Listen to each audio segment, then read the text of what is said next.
नमस्कार दोस्तों, आज मैं आपको धर्मराज जी की 5 कहानी सुनाने जा रही हूँ। प्रेम से बोलिए धर्मराज जी की जय हो। एक गांव में एक किसान रहता था। वह अपने पत्नी सुनैना और बेटी पूनम के साथ हंसी खुशी से रहता था। पर भगवान का लेखा जोखा भगवान ही जानते हैं। मनुष्य तो अपने पिछले जन्म के कर्म भूल ही जाते हैं। भगवान किसको उठा लें यह तो व्यक्ति के मरने के बाद पता चलता है। इसी तरह सुनैना के साथ भी हुआ। वह भी अपने 5 साल की बेटी पूनम को छोड़कर इस दुनिया से अलविदा बोलकर चली गई। अब किसान पर भारी जिम्मेदारियां आ गईं। घर के अंदर का काम करता, बच्ची को देखता, फिर बाहर खेती बाड़ी भी देखता।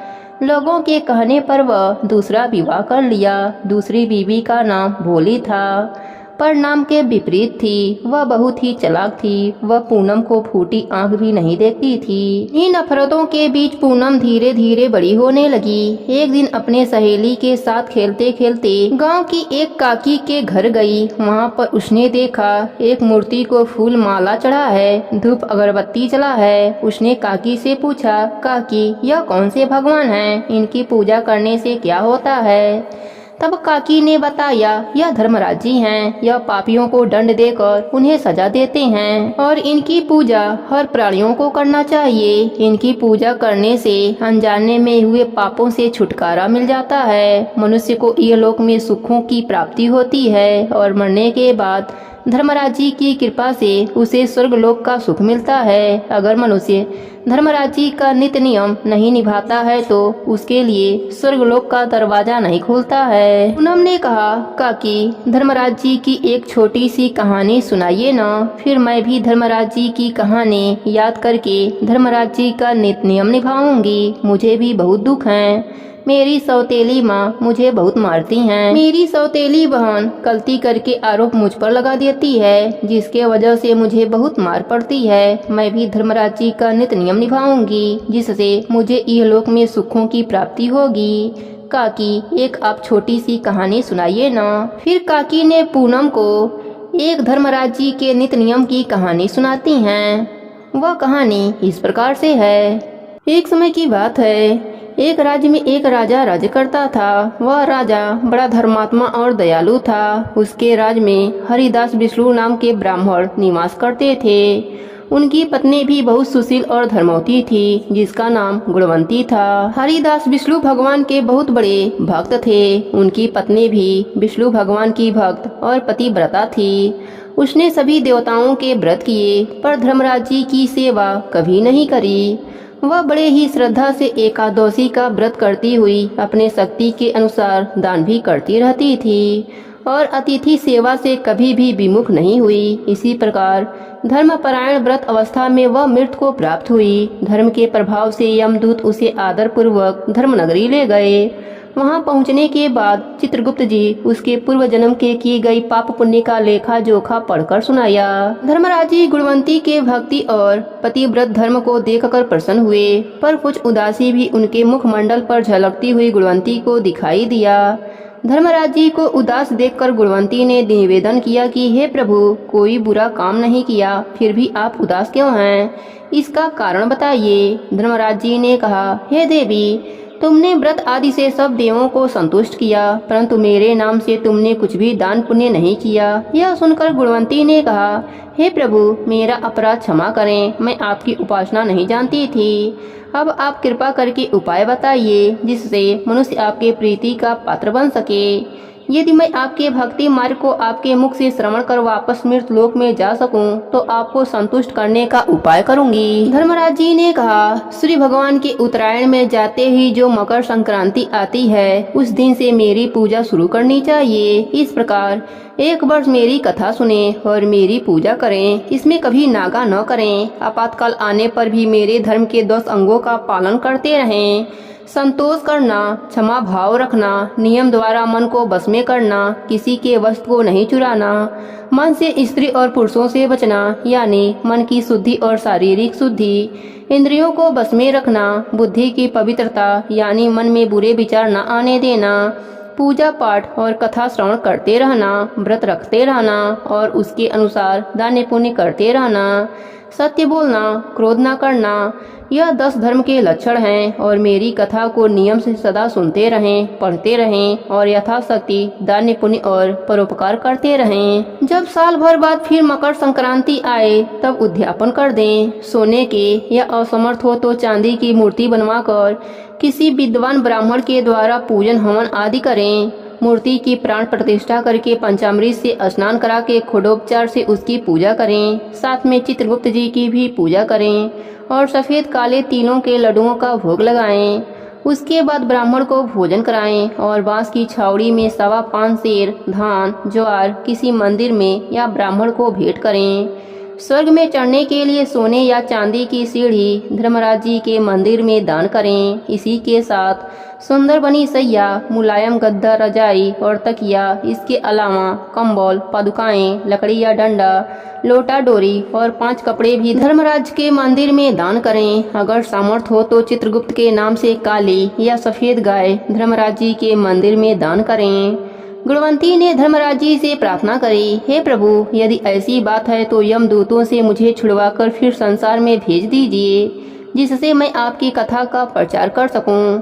भगवान धर्मराज जी ने गुणवंती को भूलोक पर वापस जाने की अनुमति दे दी। उसी समय उसके मृत्यु शरीर में हलचल हुई और उसके पुत्र कहने लगे, हमारी माता जीवित हो गईं। इसके बाद गुणवंती ने अपने पति और पुत्र आदि को सारी बातें बताई जो धर्मराज जी ने मनुष्य के कल्याण के लिए कहा था। गुणवंती ने मकर संक्रांति से विधिवत धर्मराज जी की पूजा और कथा आरंभ कर दिया। साथ ही दान पुण्य धर्म आदि भी करने लगी। इस प्रकार गुणवंती साल भर कथा सुनकर धर्मराज जी के 10 अंगों का पालन करके पुनः मृत्यु उपरांत वापस स्वर्गलोक में गई। तब देवताओं ने गुणवंती का आदर किया और सदा स्वर्ग के भोगों को भोगो ऐसा आशीर्वाद दिया। हे धर्मराज जी महाराज, जिस प्रकार आपने गुणवंती को मार्ग दिखाकर उस पर अपनी कृपा करी, उसी तरह आपकी कहानी कहने वाले, सुनने वाले, हुंकारा भरने वाले सभी पर अपनी कृपा बनाए रखना। प्रेम से बोली धर्मराज जी की जय हो, चित्रगुप्त जी की जय हो। कहानी को याद करके पूनम बहुत खुश होती है। फिर वह घर आकर धर्मराज जी की मूर्ति लाने के लिए अपने पिताजी से कहती है। उसके पिताजी अपने पत्नी के चुपके से एक छोटी सी मूर्ति लाकर पूनम को दे देते हैं। अब रोज नहा धोकर पूनम धर्मराज जी को फूल चढ़ाती, कहानी कहती थी। एक दिन एक भिखारी भिक्षा मांगने आता है, तब उसकी माँ भिक्षा में पूनम को दे देती है। पूनम बेचारी रोते रोते भिखारी के घर जाती है। भिखारी के घर पर भी पूनम धर्मराज जी का नित्य नियम निभाती है। धर्मराज जी की कृपा से उस भिखारी का घर अन्य धन से भर जाता है। भिखारी सेठ कहलाने लगता है। वह बहुत खुश होता है और धूमधाम से पूनम से विवाह कर लेता है। अब दोनों धर्मराज जी के नित्य नियम निभाने लगते हैं। हर मकर संक्रांति पर खूब दान पुण्य करते थे। धर्मराज जी के नाम पर उद्यापन करते थे। उद्यापन में बांस की छावड़ी में अनाज भरकर दान करते थे। रजाई, तकिया, चादर, गद्दा, चांदी की सीढ़ी, गाय बछड़ा दान करते थे। धर्मराज जी की कृपा से उनको यह लोक में सुखों की प्राप्ति हुई और मरने के बाद उन्हें स्वर्ग लोक का सुख मिला। हे धर्मराज जी, जैसे आपने पूनम पर अपनी कृपा करी, वैसे ही अपने सभी भक्तों पर अपनी कृपा बनाए रखना। कहानी अधूरी हो तो पूरी करना, पूरी हो तो मान रखना। जो भी आपका नित्य नियम निभावे उन्हें यह लोक और मरने के बाद स्वर्ग लोक में सुख देना। प्रेम से बोली धर्मराज जी की जय हो। एक राजा था। वह धार्मिक स्वभाव का था। चारों तरफ उसका नाम था कि राजा बहुत ही धार्मिक है। कोई भी प्राणी उसके द्वार से भूखा नहीं जाते थे। एक दिन धर्मराज जी ने सोचा, यह इतना धार्मिक है तो इसके धर्म की परीक्षा लेनी चाहिए। धर्मराज जी ने अपना भैंसा राजा जी के खेत में भेज दिए। इधर राजा के खेत में बढ़िया चने की खेती पक रही थी। वह भैंस खेत में जाकर नुकसान करने लगा। जब सेवकों को पता चला तो उस भैंसे को खेत से बाहर निकालने लगे, परंतु वह भैंस किसी से भी बाहर नहीं निकलता। तब यह बात राजा तक पहुंची कि एक भैंस खेत को उजाड़ कर रहा है, फसल बर्बाद कर रहा है। तब राजा ने सुना तो वह घोड़े पर बैठकर खेत के तरफ चल दिए। वहां जाकर नुकसान देखकर राजा को रहा नहीं गया और राजा ने घोड़े पर बैठे बैठे ही भैंसे को लात मार दिया। राजा ने जैसे ही लात मारा वह भैंस बोल पड़ा। राजा, सब तुझे धार्मिक कहते हैं, पर तू कहाँ धार्मिक है। तूने तो एक भैंस को लात मारी। मैं तुझे श्राप देता हूँ कि तू घोड़े से नीचे उतरते ही गधा बन जाएगा। इतना कहकर भैंस तो उड़ गया। अब राजा बहुत चिंतित हुआ। वह सोचने लगा यह कोई चमत्कारिक भैंसा था। राजा सोचा घोड़े से उतरूंगा तो गधा बन जाऊंगा, इसलिए राजा अब महल में भी घोड़े से नहीं उतरा। रानी ने सोचा आज क्या बात हो गई, राजा आज महल में भी घोड़े पर ही बैठे हैं। तब रानी ने राजा से पूछा, राजन आज आप घोड़े से क्यों नहीं उतर रहे हैं। और राजा तो कुछ बोला ही नहीं। राजा जब थकने लगा तो घोड़े पर ही नींद लेना शुरू कर दिया। तब रानी ने कहा, राजन आपको नींद आ रही है, आप आराम से बिस्तर पर आकर सो जाइए। पर राजा तो माना ही नहीं। अब राजा को नींद आ गई और वह घोड़े से नीचे गिर गया। और जैसे ही वह नीचे गिरा वह गधा बन गया। रानी ने देखा यह क्या बात हो गई। रानी ने बड़े बड़े ज्योतिषियों को बुलावा भेजा कि राजा को यह गति कैसे प्राप्त हो गई। तब पंडितों ने बताया कि राजा ने धर्मराज जी के भैंसे को लात मारी है, यह उसी का पाप है। रानी ने पूछा अब क्या करें, राजा इस श्राप से कैसे मुक्त होंगे। तब पंडितों ने बताया कि यदि कोई व्यक्ति धर्मराज जी की कथा व्रत करता हो, उसका फल वह राजा को दे दे तो यह फिर से मनुष्य रूप में आ सकते हैं। रानी ने चारों तरफ सेवकों को भेजा कि पता लगाकर आओ धर्मराज जी के नित्य नियम को कौन निभाता है और वह अपने पूजा का फल राजा को देगा क्या। इसके बदले में वह जो कुछ भी मांगेगा उसे मिल जाएगा। चारों दिशाओं में सेवक भेजे गए।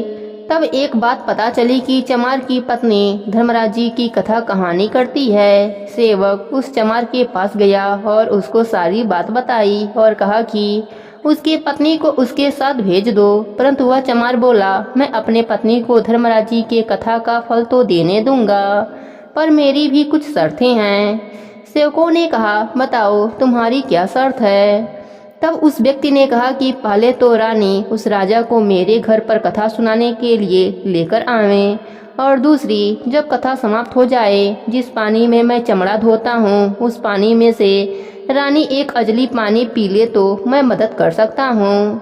सेवक डरते हुए रानी के पास गए और उस व्यक्ति की सारी बात बताई। रानी ने कहा, ठीक है, मैं अपने पतिव्रता धर्म के लिए, अपने सुहाग की रक्षा के लिए कुछ भी कर लूंगी। रानी उस गधे को रस्सी में हुए उस चमार के घर ले गईं। जब वो वहाँ गई तो उसकी पत्नी ने गधे के सामने बैठकर धर्मराज जी की कथा कहानी कही और संकल्प लिया कि हे धर्मराज जी, मैंने अगर सच्चे मन से आपकी कथा कहानी सुनी हूँ तो मेरा सारा धर्म इस गधे को मिल जाए और यह फिर से मनुष्य योनि में आ जावे। परंतु जैसे वह संकल्प करने लगी तो उसके पति ने उसका हाथ पकड़ लिया और कहा, अगर रानी पानी पिएगी फिर तुम संकल्प छोड़ोगी। रानी ने तुरंत अपने पति के रक्षा के लिए कहा कि मैं अपना धर्म निभाने के लिए यह सब कर रही हूँ, भगवान आप मुझे क्षमा करना। इतना कहते ही वह कुंडे में हाथ डाली। हाथ डालते ही वह कुंडा सोने का हो गया और वहाँ दूध की धारा बहने लगी। रानी ने उसमें से एक अजली भरकर दूध पिया और अपने सतीत्व की रक्षा करी। तब उस व्यक्ति को बड़ी लज्जा आई। उसने अपने पत्नी से संकल्प छुड़वाया। राजा पुनः मनुष्य रूप में हो गए। राजा ने उन दोनों पति पत्नी को बहुत सारा धन दिया और धर्म का भाई बनाया और अपने महल में चला गया। राजा ने पूरे नगर में ढिढोरा पिटवाई कि कोई भी धर्म करो तो उसका पता किसी को भी न चलना चाहिए और कभी भी अहंकार नहीं करना चाहिए। हे धर्मराज जी, अपने सभी भक्तों पर अपनी कृपा बनाए रखना। प्रेम से बोलिए धर्मराज जी की जय हो।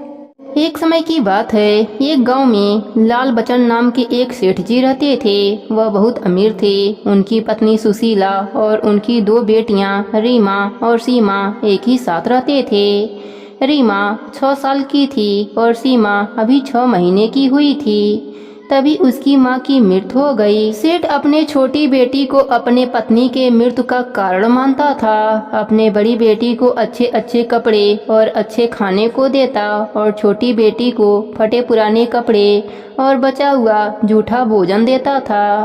छोटी बेटी जब थोड़ी बड़ी हुई तो वह तुलसी माता और धर्मराज जी की पूजा करने लगी। वह सुबह उठकर स्नान करके तुलसी माता की पूजा करती, तुलसी सींचती और धर्मराज जी की कथा कहानी कहती। उसके बाद घर के कामों को करती। पर बड़ी बेटी नहा धोकर अपनी सहेलियों के घर गांव में आस पड़ोस घूमने चली जाया करती। एक दिन छोटी बेटी सीमा ने कहा, दीदी आप भी तुलसी माता की और धर्मराज जी की पूजा कर लिया कीजिए। तुलसी माता की पूजा करने से भाग्य बदल जाता है और मन में अपार शांति होती है। यह बात उसके पिता लाल बचन सुन रहे थे। वह बोलते हैं, तुम अपना भाग्य बदलो, मैं अपने लाडली बेटी का भाग्य खुद ही लिख लूंगा। और सीमा ने भी कहा, मुझे नहीं करनी पेड़ की पूजा, तुम ही करो और अपना भाग्य बदलो। सेठ ने अपने नौकरों से कहा, मेरी बड़ी बेटी के लिए एक अमीर घर का वर ढूंढो और छोटी बेटी के लिए रास्ते में जो भी मिले उसे पकड़ लाना, उसी से इसकी शादी करवा दूंगा। देखता हूँ इसका भाग्य तुलसी का पौधा कैसे बदलता है। इस प्रकार बड़ी बेटी की शादी एक सेठ के लड़के से हो जाती है और छोटी बेटी सीमा की शादी रास्ते में मिला एक लकड़ीहारे से हो जाता है। दोनों अपने ससुराल आ जाते हैं। बड़ी बेटी को सेठ लाल बचन बहुत सम्मान देता है और छोटी बेटी सीमा को सिर्फ एक जोड़ी कपड़ों में विदा कर देता है। सीमा भी खुशी खुशी अपने ससुराल में चली जाती है। उसका पति दिन में जंगल में जाकर लकड़ियां काटता और नगर में ले जाकर बेचता था। इसी प्रकार उसकी रोजी रोटी चलती थी। सीमा ससुराल में भी तुलसी माता का पौधा लगाकर विधिवत पूजा करती, सुबह जल से सींचती और शाम को दिया लगाती और धर्मराज जी की कथा कहानी कहती थी। एक बार कई दिनों तक बारिश होता रह गया, जिसके कारण सीमा का पति जंगल से लकड़ियां ना काट सका और ना ही बेच सका, जिससे उनके घर में कई दिन तक चूल्हा नहीं जला। पर सीमा रोज की तरह तुलसी माता की सेवा करती थी, धर्मराज जी की कथा कहानी कहती थी। जब बारिश बंद हुआ तब सीमा का पति जंगल में लकड़ियां काटा, बेचा और घर आया। सीमा ने कहा, चलिए मंदिर में दर्शन कर आते हैं। दोनों पासी के विष्णु भगवान के मंदिर में दर्शन के लिए चले गए। वहीं एक सेठ आया हुआ था। उसने लकड़ीहारे को देखकर कहा, तुम लकड़ियां बेचते हो ना? सीमा के पति ने कहा, हाँ साहब, मैं जंगल से लकड़ियां काटकर नगर में बेचता हूँ। वह बोला, क्या तुम मेरे वहाँ काम करोगे? लकड़ीहारा तैयार हो गया। वह उसी दिन से सेठ के वहाँ मन लगाकर काम करने लगा। सेठ उसकी ईमानदारी को देखकर कुछ जमीनें और रहने के लिए घर दे दिया। सेठ का कारोबार दिन दूना रात चौगुना बढ़ने लगा। सेठ इसका सारा श्रेय उस लकड़ीहारे को देता था। सेठ एक दिन खुश होकर अपने कारोबार में से आधा उस लकड़ीहारे के नाम कर दिया। इस तरह सीमा के भाग्य में चार चांद लग गए। एक दिन वह मंदिर से घर आ रही थी तो रास्ते में उसकी बहन मिली, जो कि बहुत ही गरीब अवस्था में थी। सीमा ने कहा, दीदी क्या हुआ, आप ऐसे क्यों हैं? रीमा ने अपने बहन को देखकर उसे गले से लगा लिया और फूट फूट कर रोने लगी। रीमा ने कहा, हमारी करनी हमारे आगे आ गया है। तुम्हें बचपन से ही मैंने और पापा ने सताया है और तुलसी माता का अपमान किया है, उसी की सजा हम काट रहे हैं। सीमा ने कहा, क्या हुआ दीदी, आप पूरी बात बताइए।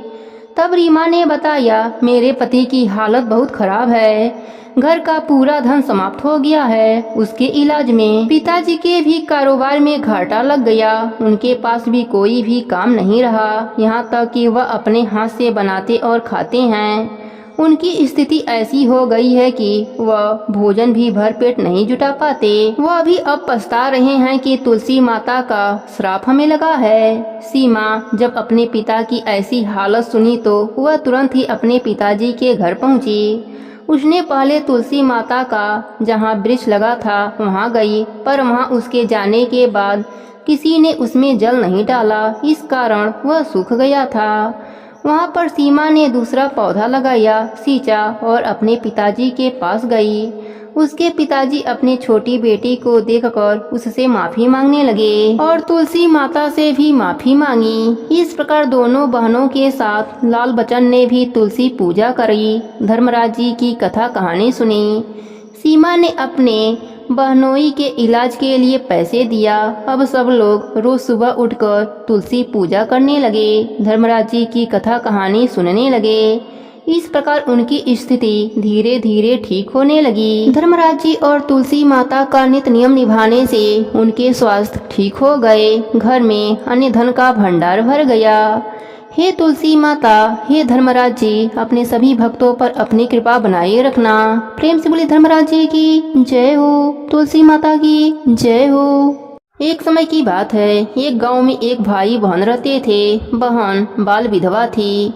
बहन नित्य नियम निभाती थी, धार्मिक विचारों वाली थी, हमेशा पूजा पाठ भजन में अपना समय बिताती थी, नित्य नियम से तुलसी सींचती, धर्मराज जी की कथा कहानी कहती थी।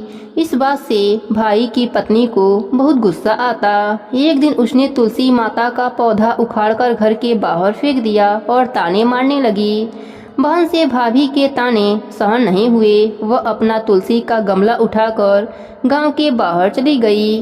भाई जब घर आया तो बहन को घर पर नहीं देखकर अपने पत्नी से पूछा, बहन कहाँ गई है? तो भाभी ने कहा, तुम तो घर में रहते नहीं हो, बाहर चले जाते हो, और तुम्हारी बहन तो कुलछनी है, पता नहीं कहाँ कहाँ फिरती रहती है। भाई को बड़ा क्रोध आया। सुबह से शाम हो गई और बहन का पता नहीं चला। इधर बहन चलते चलते जंगल में पहुंच गई। उसे कुछ नजर नहीं आ रहा था। वह एक पेड़ के छाया में बैठ गई और वहां बैठी बैठी रोने लगी। हे तुलसी माता, हे धर्मराज जी, मैंने तो कभी भी कोई भी अधर्म का काम नहीं किया। आप ही साक्षी हो और आप मेरी रक्षा करना। तुलसी जी एक बुढ़िया का रूप धर के आईं और उस लड़की से बोली, बेटी तुम यहाँ क्या कर रही हो? तो उसने सारी बात बताई। वह कहने लगी, नित्य नियम निभाए बिना मैं नहीं रह सकती। तब बुढ़िया माई माया से एक धर्म नगरी बनाई जिसका नाम धर्म नगरी रखा। अब जगह जगह उस नगरी की चर्चा होने लगी कि वहाँ एक बहुत ही धर्म की स्त्री रहती है। और इधर बहन के जाते ही भाई भाभी पर दुखों का पहाड़ टूट पड़ा। वह घर घर भिक्षा मांगने लगे। एक दिन उन्हें पता चला कि धर्म नगरी में एक बहुत ही धार्मिक महिला रहती है। वह बहुत दान पुण्य करती है, गरीबों की मदद करती है। तो वह दोनों भी उस नगरी में गए। जब नगर में गए और उस स्त्री की बड़ाई सुने तो उसकी भाभी को याद आया कि मेरी ननद भी ऐसे ही पूजा पाठ नित्य नियम निभाती थी, परंतु मैंने ही उसे घर से बाहर निकाल दिया। एक दिन दोनों भिक्षा लेने बहन के द्वार पर पहुँचे तो बहन पहचान गई, परंतु भाई भाभी अपने बहन को नहीं पहचाने क्योंकि वह तो पूरे ठाट बांटते रहती थी।